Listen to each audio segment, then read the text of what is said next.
L'édito politique sur Europe 1 avec Le Figaro. Bonjour Vincent Trémollet de Villers. Bonjour Dimitri, bonjour Anissa, bonjour à Vincent. tous. Alors le ministère de l'Intérieur a dévoilé les chiffres de l'immigration pour l'année 2024. 336 700 premiers titres de séjour, une hausse par rapport à l'année précédente de 1,8% et plus de 4% par rapport à 2022. Que vous inspirent ces chiffres, Vincent ?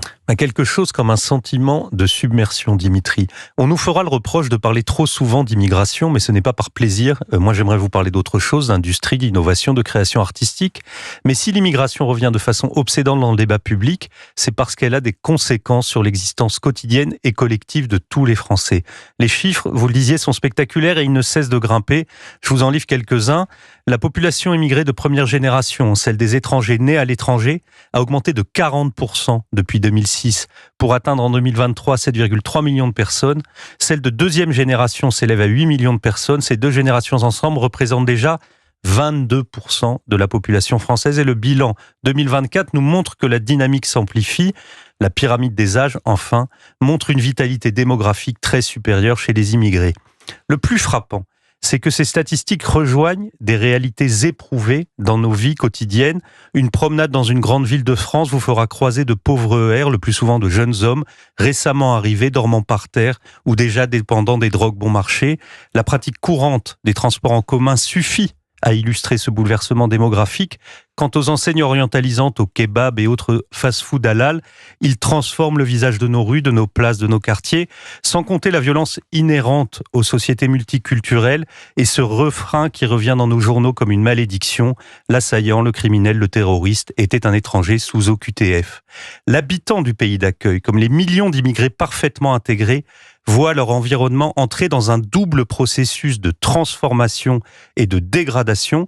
Cela renforce une impression commune, celle que plus personne ne contrôle rien, quelque chose comme un sentiment d'abandon. Mais il y a aussi des coins de France sans immigration, Vincent. Oui, mais ces coins sont de plus en plus rares et quand ils existent, la puissance publique veut leur imposer les immigrés dont elle ne sait que faire. La vérité est que notre système, déjà au bord de la rupture, est débordé, submergé par les centaines de milliers d'arrivants qui n'ont jamais cotisé et qui profitent pleinement des services publics. Comment l'école, l'hôpital, les transports, le logement, la police peuvent-ils faire face à ce flot continu ? Alors on fait ce qu'on peut, on réquisitionne les hôtels pour mettre les demandeurs d'asile et les gymnases pour accueillir les clandestins. Le principal travail des autorités ne consiste pas à contenir l'immigration, mais plutôt à la répartir. Pourtant, Gérald Darmanin et après lui, Bruno Retailleau affichent leur détermination à réduire l'immigration. Et je ne mets en doute ni leur sincérité ni leur détermination, mais la vérité est que leur pouvoir d'influence sur ces mouvements très importants est très faible.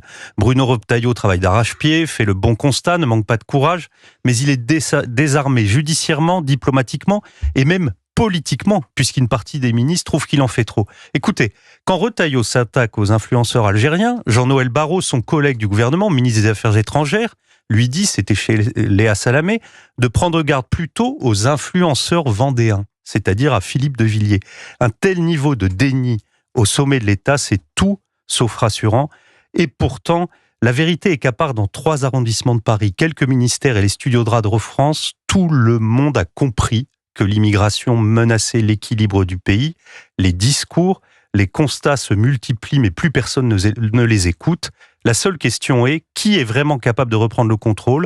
Celui ou celle qui répondra positivement à cette question a de fortes chances d'accéder à la présidence de la République. L'édito politique sur Europe 1. Merci Vincent Trémollet de Villers et Hélène du Figaro ce matin.